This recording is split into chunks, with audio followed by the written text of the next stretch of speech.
Bom dia a todos. Antes de mais, o meu objetivo hoje, quando começou o dia, era de facto partilhar convosco a experiência da CUF. Neste momento estou com outro objetivo, que é não deixar isto cair, porque não havia outro sítio para aprender, portanto, ver se isto corre tudo bem.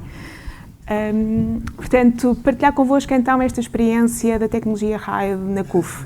Ainda hoje podemos dizer que fomos pioneiros na indústria da saúde na implementação do RAID, ainda estava o John Jairo do lado da CUF, e portanto ao longo aqui destes últimos anos temos vindo a trabalhar e a desenvolver ainda mais conteúdos. Somos dos clientes que estamos a terminar a migração, na área da saúde os últimos anos que tivemos da pandemia de facto não foram fáceis, todos nós ficamos com funções viradas do avesso para conseguir responder à pandemia e portanto só agora é que estamos de facto a terminar a implementação do novo RAID. Antes de avançarmos propriamente para aquilo que é o RAID, só fazer aqui uma primeira apresentação da CUF. Espero que não seja desconhecido de ninguém, espero que todos ou quase todos sejam nossos clientes e, portanto, só fazer aqui uma breve apresentação. Estamos no mercado há 77 anos, somos ainda o maior prestador de saúde privado, temos um projeto clínico diferenciador. Na área da saúde há, de facto, e como vão acompanhando, mesmo não sendo alguns da área da saúde, uma inovação constante. Estamos sempre a ter tratamentos mais inovadores, os equipamentos médicos a acompanhar e, portanto, tentarmos também aqui acompanhar e trazer para os nossos clientes e para as nossas unidades aquilo que se faz de mais diferenciador nesta área. Somos marca de confiança em cuidados de saúde e temos atualmente uma rede bastante integrada e abrangente. Não só como tradicionalmente tínhamos unidades físicas, com hospitais e clínicas espalhados pelo país, mas nos últimos anos começamos também a apostar mais nos cuidados de proximidade e, portanto, por exemplo, a hospitalização domiciliária. Há doentes que continuam internados, mas que já não requerem estar numa instalação de um hospital e podem continuar o seu internamento no conforto de suas casas com o acompanhamento, por exemplo, de uma equipa da CUF. E, portanto, temos dado os passos nesse sentido e também na parte digital. Hoje em dia, com as teleconsultas, em qualquer parte do mundo, já estamos a conseguir fazer consultas pela CUF com os nossos médicos. Em termos de resultados de 2022, portanto, tivemos cerca de 1 milhão de clientes. Portanto, não só estes clientes podem ter vindo mais do que uma vez à CUF, mas são pessoas únicas que tiveram atividade connosco e chegámos a um volume de negócio de 636 milhões. Depois dos últimos anos de pandemia, foi sem dúvida um excelente ano. A função de Business Assurance na CUF, portanto, se calhar antes de explicarmos mesmo os nossos objetivos, explicar um pouco porque é que existe esta função na CUF. Portanto, nós temos processos extremamente complexos e dinâmicos, muito para acompanhar aquilo que falava da inovação constante. Se cá começamos, temos 24 unidades com tipologias diferentes, não são todas iguais. Temos hospitais de grande dimensão que têm do tipo mais básico da prestação de saúde, como uma consulta ou um exame, um eletrocardiograma, ou cuidados intensivos, tanto para adultos como para neonatais. Depois temos uma tipologia intermédia, que são hospitais médios, que também têm alguma complexidade, mas já não têm, por exemplo, cuidados intensivos. E depois temos as unidades de menor complexidade, que são as clínicas de ambulatório, onde fazemos essencialmente consultas e os exames mais simples. E, portanto, como é óbvio, os serviços que temos nestas unidades não são todos iguais. E por isso temos espalhados pela rede cerca de 10, mais ou menos, um pouco mais do que 10 serviços associados, podem ser consultas, exames, e, portanto, nestas tipologias de unidades também pode haver serviços diferentes. Associados a estes serviços temos cerca de 50 especialidades médico-cirúrgicas. Por exemplo, podemos ter uma cardiologia na CUF Alvalade e uma cardiologia na CUF Belém, e estamos a falar de clínicas que são comparáveis entre si à partida, mas os exames que eu disponho numa unidade podem não ser exatamente iguais ao que eu disponho na outra, porque posso não ter o mesmo tipo de equipamentos, porque podem-me obrigar em termos de infraestrutura a ter, por exemplo, equipamentos diferentes, posso não ter os melhores médicos mais diferenciados para fazer determinado exame e, portanto, opto por não fazer esse exame nessa unidade porque aquele médico é sim diferenciado a fazer outra coisa e, portanto, faz com que haja aqui um catálogo de prestação de cuidados bastante abrangente. Nós estamos atualmente com cerca de 10 mil rúbricas de atividade, vamos dizer cuidados médicos, e, portanto, se funcionasse como um menu de um restaurante, estamos a dizer que cada vez que um cliente entrava nas nossas unidades tinha um menu com 10 mil linhas espalhados pelo grupo, não especificamente naquela unidade, mas espalhados pelo grupo que podia escolher que tipo de ato médico queria fazer. E ainda temos adicionalmente um tema do catálogo que tem a ver com artigos. Os artigos, o que é que nós dizemos? São consumíveis, que chamamos, por exemplo, quando alguém faz uma cirurgia de uma prótese ao joelho, precisa de colocar uma prótese para nós é um consumível, ou um fármaco.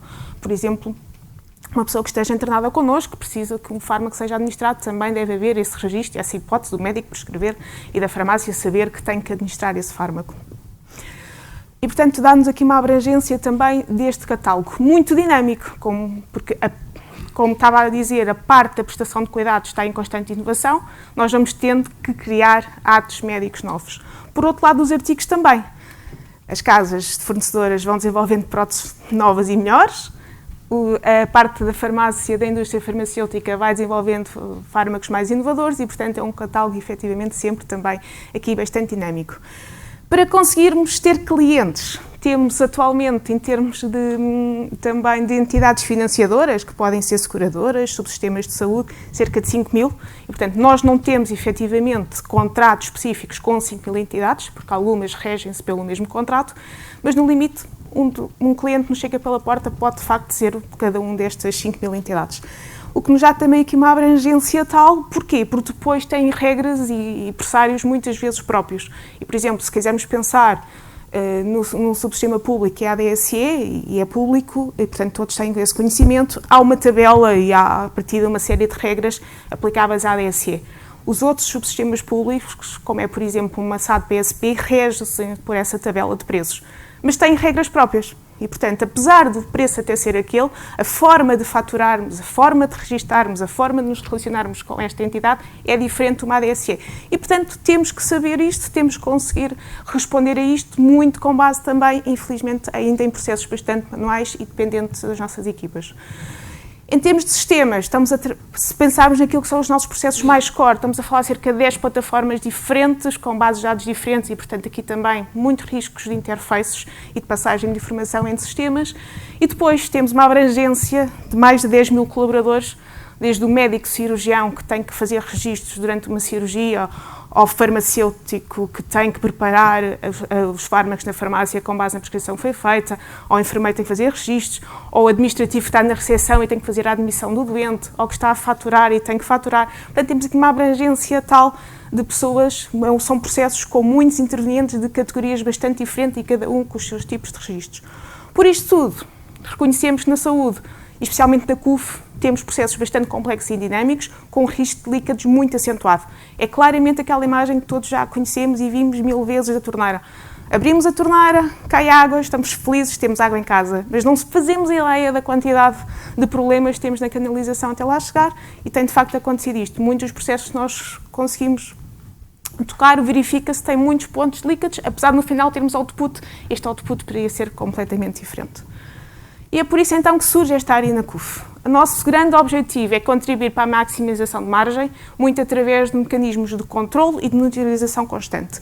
Atuamos essencialmente em dois vetores, numa ótica mais tradicional e como surgiu a área há uns anos de Revenue Assurance, e aqui olhamos muito para a faturação, a atividade que nós fazemos está ou não está corretamente faturada, responde ou não responde às regras. Depois temos aqui dois objetivos adicionais ainda dentro da receita, que é se cobramos tudo o que faturamos, portanto, na prestação de cuidados, quando olhamos para o ambulatório, nós até tendemos a faturar na hora, sempre estamos a falar de processos mais complexos, como um treinamento cirúrgico, nós não faturamos no momento em que a pessoa sai das nossas unidades, faturamos a posteriori. E, por vezes, temos aqui um risco de cobrança bastante elevado e, portanto, também é algo que queremos ajudar. Ainda não chegamos lá, é a nossa ambição, ainda estamos no tema se a faturação está ou não está correta. E depois, também, se retemos na CUF toda a atividade que geramos. Também é outro ponto que adicionamos, mas que também ainda atualmente não estamos a trabalhar sobre ele. Do outro lado, e isto foi uma novidade mais dos últimos tempos, olharmos também numa ótica de custos. Cada vez mais fala-se em otimização de custos. É verdade que nos últimos anos os custos subiram exponencialmente também, de facto, face a tudo o que é o nosso ambiente externo e, portanto, começarmos também a olhar muito para a parte dos custos, perceber se temos eficiência.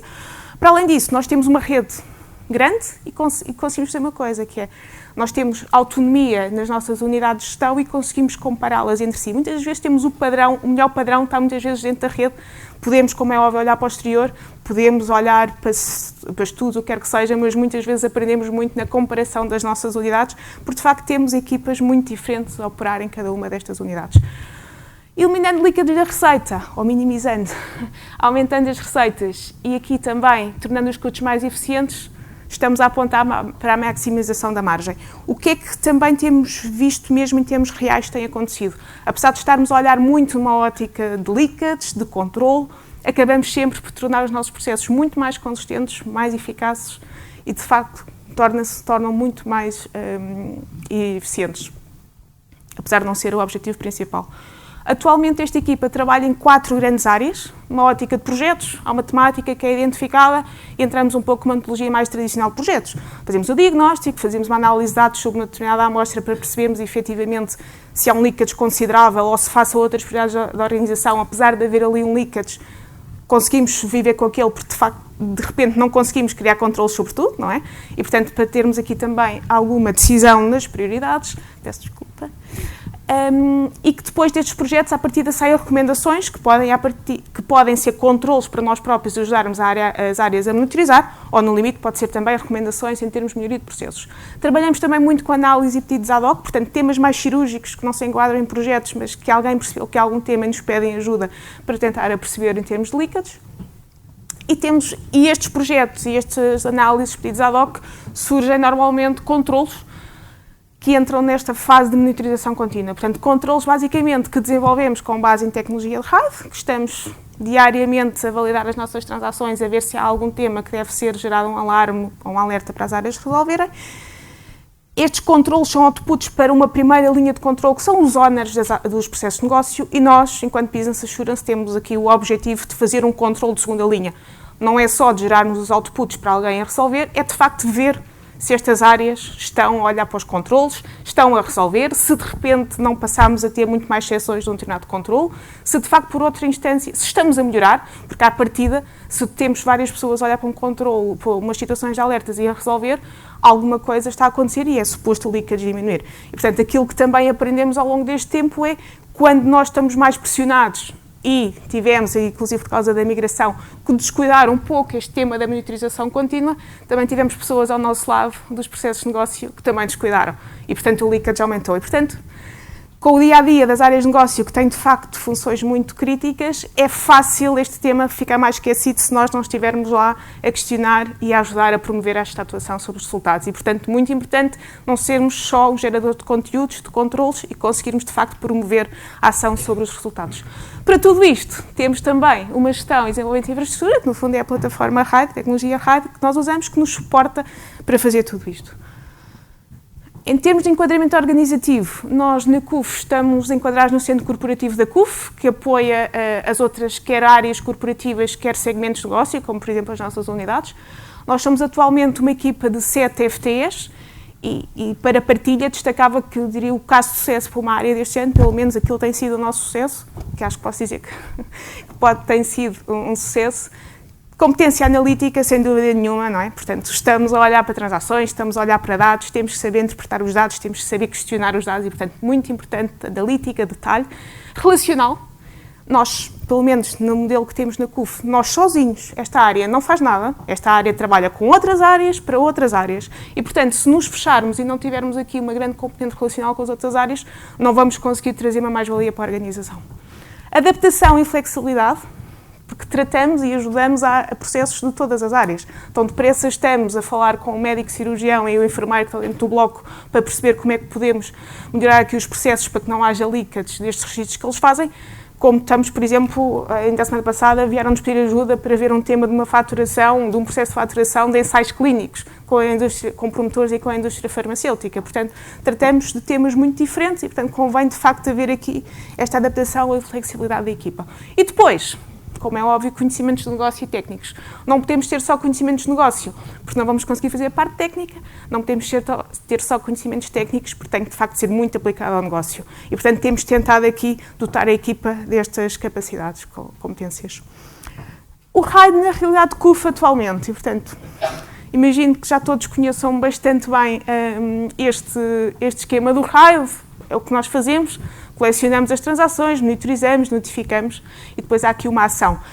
Esta ação, e apesar de termos ali aquele símbolozinho de aprendizagem, não é ainda inteligência artificial, era muito bom que assim fosse de futuro, mas tem muito a ver com a aprendizagem que nós, com as áreas que resolvem os controles, fazemos para perceber se podemos monitorizar e melhorar os nossos controles. Como é que estamos efetivamente mais organizados? Portanto, nós na CUF, o RAID recebe informação daquelas bases de dados que temos ali identificadas, recebe da nossa estrutura Data Warehouse, recebe os nossos sistemas core. Nós atualmente, e também por isso é que temos alguns processos bastante manuais e complexos, nós estamos já há alguns anos esta parte a ser aqui alvo e a fazer na CUF um processo de transformação. E, portanto, todo o nosso sistema core vai ficar diferente. Está entre 1 ano e meio a 2 anos. Vamos terminar este projeto e, portanto, para já estamos aqui com alguns sistemas, quisermos dizer, um pouco mais antigos e que nos fazem aqui ter 8 bases de dados diferentes para aquilo que são as nossas 24 unidades, mas é algo que depois para a frente vai alterar, mas é com esta realidade que estamos a viver.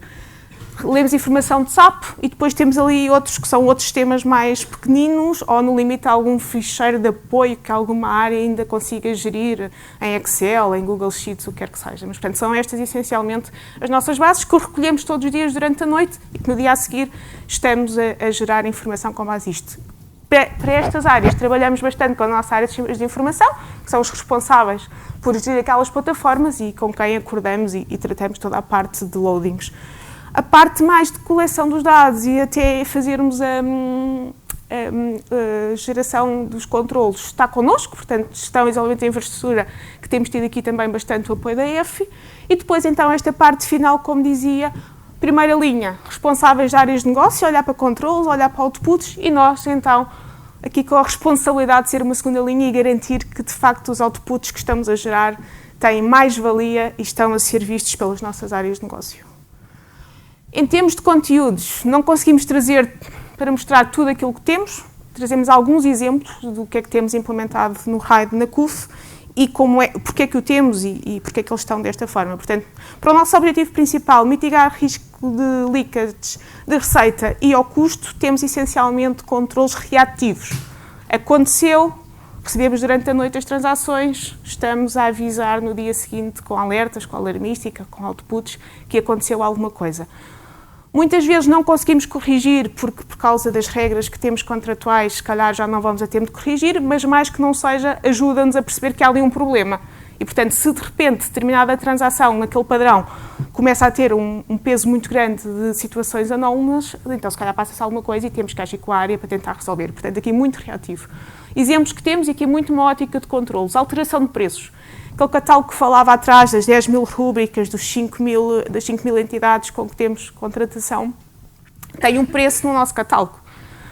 Mas este preço não é fixo e o nosso sistema permite, e em algumas situações tem que permitir, que seja alterado este preço. Nós temos a alarmística que identifica caso um preço tenha sido faturado diferente daquilo que estava no catálogo, geramos um alarme para se ver o que é que se passa. Em algumas situações, e também dar esta ideia que também temos esta parte implementada, podem ser demasiadas transações de alarmística difíceis de ver caso a caso. E, portanto, o que nós fazemos é agrupar em padrões para perceber, ok, temos aqui um tema mais estrutural do que propriamente alguém que se enganou a digitar um código. E, portanto, para conseguirmos ver de forma mais estruturada e em padrão.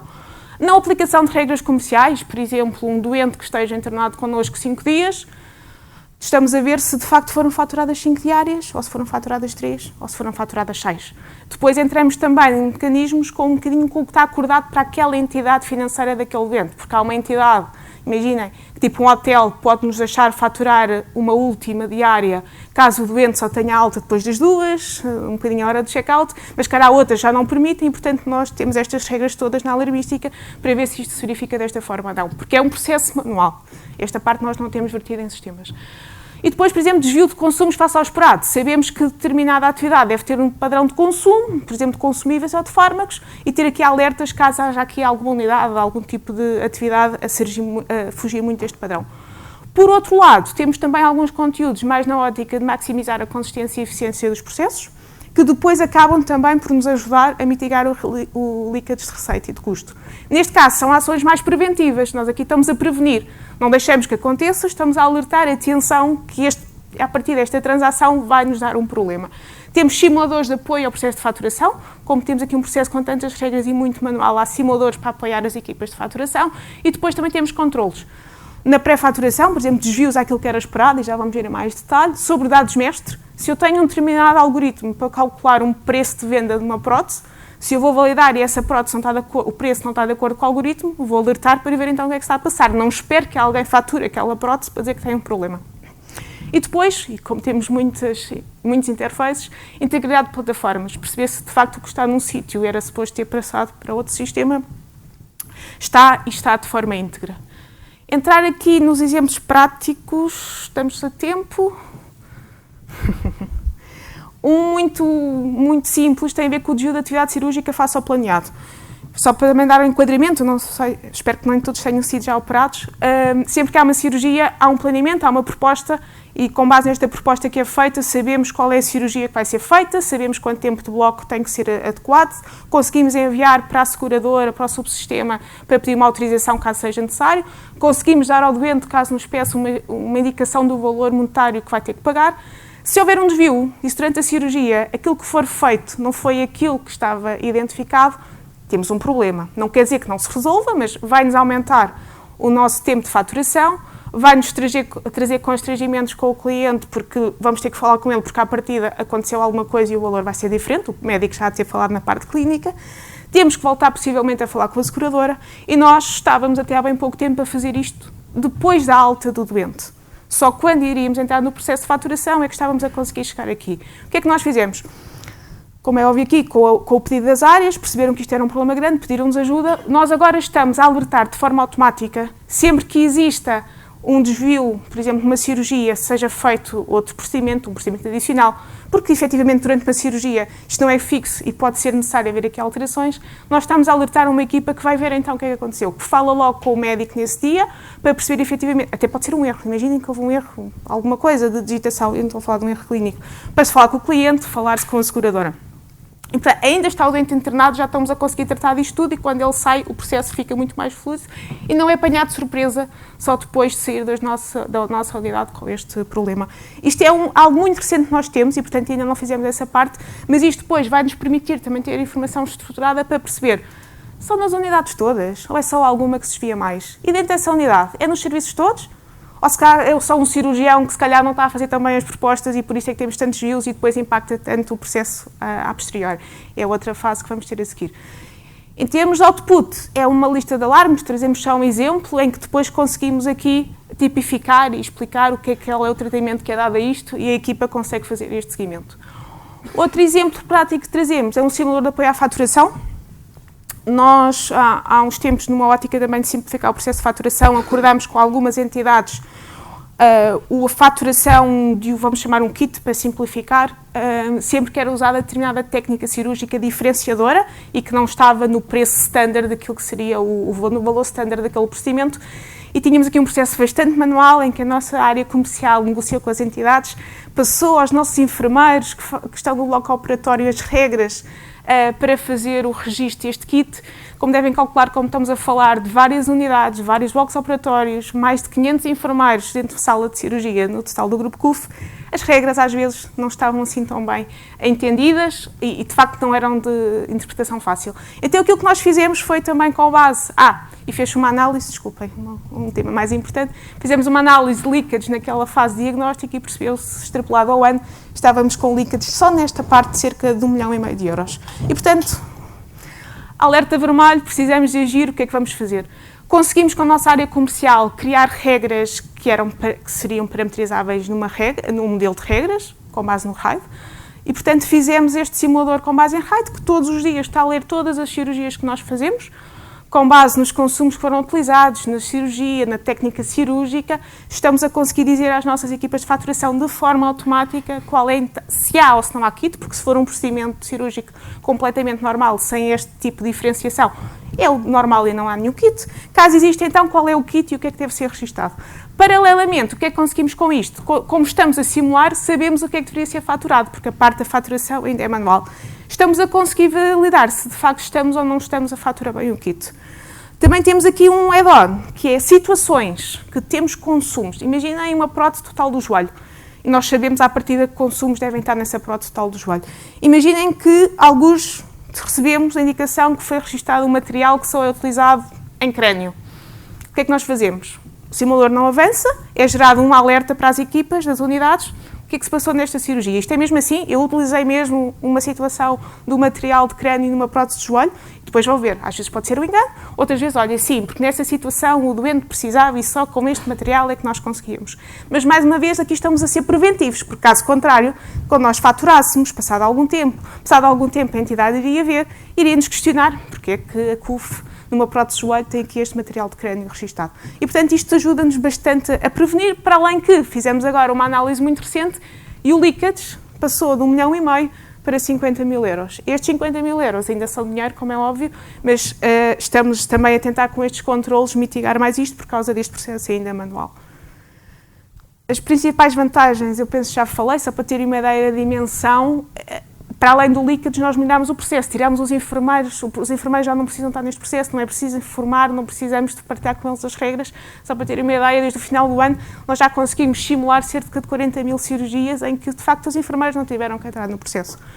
E este tipo de informação permite-nos ter aqui muitos indicadores para conseguirmos analisar outliers, comparar unidades, saber, por exemplo, qual é a nossa distribuição do padrão de kits simulado por unidade, saber, por exemplo, para determinado padrão cirúrgico, quais é que são os kits que determinada unidade tem ou não tem, até por especialidade. E depois gerimos uma área para estes alertas que dizia, o material de joelho, ou uma cirurgia de joelho com material de crânio, temos uma área específica dentro do RAID, um pouco tipo alarmística, para conseguir gerir todos estes alertas preventivos pré-faturação. E estes eram os exemplos que tínhamos para partilhar convosco. Muito obrigada. Espero que nesta parte final tentei acelerar um bocadinho. Espero que tenha conseguido explicar e disponível para perguntas, comentários. Qual é o desafio de ter uma própria equipa de desenvolvimento dentro do que é o setor de Business Assurance ou Revenue Assurance? Okay. Se notam... Quais são os principais desafios? Porque alguns clientes também fazem-nos essa pergunta. Portanto, de um ponto de vista do próprio cliente, como é que podem salientar os pontos positivos, os pontos mais negativos nessa área? Sim, nós temos a área, tradicionalmente, a nossa área está mais dividida entre uma componente mais técnica de desenvolvimento e uma componente mais analítica. Aquilo que temos tentado ao longo do tempo, agora mais recentemente, é fazer um pouco mais o cruzamento destes dois perfis, não serem tão diferentes, digamos assim, mas a verdade é que, sem dúvida nenhuma, ter alguém que desenvolva connosco dá-nos uma velocidade de desenvolvimento muito maior. E porquê? Porque nós, neste momento, pelo menos na CUF, nós estamos como a fechar a porta a novos pedidos. Portanto, como de facto ajuda muito a automatizarmos, as pessoas ficam descansadas, que se houver alguma coisa vão ser alertadas, não têm que estar a fazer N validações manuais para conseguir perceber onde é que há um problema e, portanto, temos muitos pedidos. E aquilo que nós estamos a fazer é, de acordo com a nossa Comissão Executiva, a dar prioridade àquilo que, no fundo, tem mais leakages, porque, de facto, de repente não conseguimos chegar a todo lado. Ter alguém a desenvolver connosco, que pode ser interno ou num limite pode ser externalizado, mas, de facto, ter a pessoa connosco ajuda-nos aqui a avançar bastante. O que é que também permite? Que esta pessoa vá obtendo conhecimento de negócio, porque aquilo que falava há pouco, ter demasiado separado uma pessoa só técnica que não perceba da área de negócio também não é bom, porque queremos que a pessoa que esteja a desenvolver, como é óbvio, aquilo que nós fazemos e com as nossas pessoas que estão mais na área de desenvolvimento, nós passamos mais os requisitos, partilhamos, trazemos sempre às conversas em que estamos a fazer o diagnóstico, em que estamos a decidir o que é que temos de fazer, para depois não ser só, simplesmente uma entrega de um caderno de requisitos sem perceber muito bem aquilo que tem enquadramento de negócio. Portanto, tentamos puxar estas pessoas para o negócio, levá-las às unidades, perceber os processos, falar também com as pessoas, sempre apoiados também mais pela parte mais analítica, mais diagnóstico dos processos. Mas não queremos que esta pessoa esteja a desenvolver, a seguir chega um output em que nos diga números completamente ao lado e não perceba logo que aquilo não está bem. E, portanto, ter uma pessoa a desenvolver, de desenvolvimento de parte mais técnica connosco, permite isto. Permite, de facto, esta aprendizagem me parece muito melhor do que não termos connosco, que iria demorar muito mais tempo e não seria tão eficiente. Toco no ponto que muito nos orgulha de terem uma área que lidera de Business Assurance. É uma coisa que não é comum ver. Algumas organizações aqui presentes também terão com esse mesmo nome ou parecido, penso que o CTTs é um dos exemplos, e todos os clientes mais ou menos acabam por ter essas funções mais ou menos distribuídas debaixo de outras áreas. Tem alguma recomendação forte para outras organizações que ainda não têm isso bem compartimentado numa área específica, com uma liderança específica para essa coisa chamada Business Assurance? se recomenda que isso assim seja abordado nas organizações ou distribuído pelos departamentos como hoje também funciona. Tem experiência disso? Tem alguma recomendação nesse sentido? Era isso. Eu, permitindo aqui a opinião e a experiência que temos tido, quando está muito distribuído, e como é óbvio, já existiam controlos, já havia a ideia que havia leakage, mas distribuído pelas várias áreas, pelos vários processos, pelas várias direções, o foco não está lá. O foco está na atividade principal, na atividade core daquela área, nos objetivos que tem que entregar. E, portanto, como é óbvio, isto ajuda a atingir objetivos, isto ajuda, de facto, aos processos serem mais eficientes. Mas, naquele momento, o importante é, de facto, operar, o importante é faturar, não há tanto foco nos controlos. Tendo uma área específica que está focada nisto, em que não tem, eu costumo dizer, o efeito máquina de lavar do dia-a-dia que existe, por exemplo, numa unidade hospitalar, que o crítico é garantir que aquele doente vai ser operado àquela hora e que há cama para internar aquele doente e que aquele cliente está a esperar muito tempo e temos que falar com ele e, portanto, não estando nós nesta vertente de operações da frente, em que, de facto, temos outros pontos muito críticos para tratar, conseguimos ter foco. Conseguimos, de facto, analisar as coisas com cuidado e conseguimos ajudar as áreas, que, olhem, nós estamos a ver naquela ótica de monitorização contínua que vos falava, nós estivemos a ver, ninguém está a olhar para estes controlos. O que é que se passa? Não está a correr bem, não estão com tempo, até para percebermos efetivamente como é que se pode ajudar. Portanto, tendo isto nas áreas, não quer dizer que não possa funcionar, daquilo que foi a nossa experiência não funcionou bem. Portanto, é preciso foco, tempo e dedicação. E depois são perfis diferentes, se calhar, dos que são necessários para fazer outro tipo de funções nas outras áreas. E nós aqui, tendo uma área específica, conseguimos ter esses perfis. E admito que vos obrigue também a saber avaliar, enfim, a administração ter alguém a quem pedir para avaliar, de facto, qual é o leakage, se quisermos resumir essa palavra, e reportar, e medir no dia-a-dia. Sim, exatamente. Esse é um reporting que nós fazemos também e, acima de tudo, priorizar no seio da organização, porque cada área vai considerar que os seus são os mais críticos e vai dar foco a isso. Se olharmos para tudo e compararmos, já nos chegaram pedidos, até da própria Comissão Executiva, de temas que nós depois fomos ver, de facto havia leakage, mas comparado com outros temas que tínhamos que tratar, não eram tão prioritários. E, portanto, ajuda, como é óbvio, a nível da Comissão Executiva também a direcionar essas prioridades. Muito obrigado pela apresentação, parabéns. Obrigada. A minha pergunta era no sentido de saber se, além das medidas que apresentou de retorno de investimento, se tem uma ideia, uma estimativa de quais os contributos anuais do RAID e desta equipa de Business Assurance para o negócio da CUF. É uma pergunta que eu vou-lhes pedir uns meses para responder. Porquê? Porque nós tivemos, de facto, com a migração e, portanto, aquilo que partilhava, nós não conseguimos chegar à monitorização contínua tanto quanto gostaríamos e tivemos aqui também a ajudar a sobreviver à pandemia em muitos dos processos da CUF e, portanto, descuidámos um pouco, ou não fizemos essa monitorização. E, portanto, agora que estamos a acabar a monitorização, já começamos este mês, efetivamente, mais a full nisto e temos a ambição nos próximos trimestres, semestres, começar a fazer esse reporting, mas, de facto, e não quero estar a dar números históricos que tínhamos antes deste processo de migração, porque também não eram corretos, e também não estamos simples, e porque o RAID permite-nos isto, numa ótica da alarmística, sendo que nós acabamos por ter mais informação e mais conteúdos, saber quanto é que foi os alarmes gerados. Mas como sabemos que também as áreas, com tudo o que aconteceu nos últimos tempos, descuidaram um pouco a avaliação destes controlos, também não queremos estar a dizer o valor que o RAID nos diz, qual é que será o peso na faturação, porque sabemos que se calhar não foram tratados da melhor forma. E, portanto, é aqui digamos que estamos neste momento num ponto de viragem. Sobre isso, peço desculpa. Obrigada. Eu vou fazer uma pergunta um bocadinho mais técnica, porque é a minha área, mas se não for de todo não é adequada. Nós na EDP, eu sou da Digital Global Unit e gostava de perceber, quando mostraram ali aquele diagrama de colecionar os dados, nós da EDP tomámos uma opção que estamos nesse caminho de construir no nosso Data Warehouse um modelo de dados unificado. Eu queria perceber, na vossa arquitetura da solução, como vão recolher aos vários sistemas, se têm os vossos alertas diretamente sobre os sistemas operacionais ou se têm um data warehousing a partir de qual é que recolhem essa informação para vos dar os alertas. Nós atualmente, e também como estamos neste processo de transformação, nós estamos a recolher do data warehouse, portanto, nós já temos muita da informação no modelo data warehouse, não temos toda ainda. E, portanto, nós tradicionalmente estávamos a ir diretamente aos sistemas core, agora com este processo de migração da nova plataforma do RAID, estamos num modelo híbrido. Estamos a ir ler a data warehouse e a estrutura de dados, até para garantirmos que nós estamos a reportar é de acordo também com os outros indicadores da organização. O que ainda não está, que é um processo também que ainda a equipa da Data Warehouse está a trabalhar, estamos a manter o acesso às bases de dados do sistema core. Qual é que foi também já agora o nosso desafio em termos do modelo Data Warehouse?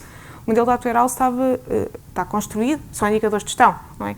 E nós, para muito do detalhe que precisamos, muitas vezes precisávamos de mais detalhe e, portanto, o que é que temos vindo a fazer? Trabalhar com a equipa da Data Warehouse para adaptarem os modelos para conseguir responder àquilo que é a nossa necessidade em termos de detalhe. Porque uma área deste género não olha simplesmente para o indicador, vai mesmo à transação daquele cliente, daquela hora, naquele dia. E, portanto, foi essencialmente, nesta transição para a Data Warehouse, foi mais essa a dificuldade que tivemos, mas estamos agora a ultrapassar. Obrigada. Nada, Aresa. Estamos então. Muito obrigada a todos. Continuação do bom dia.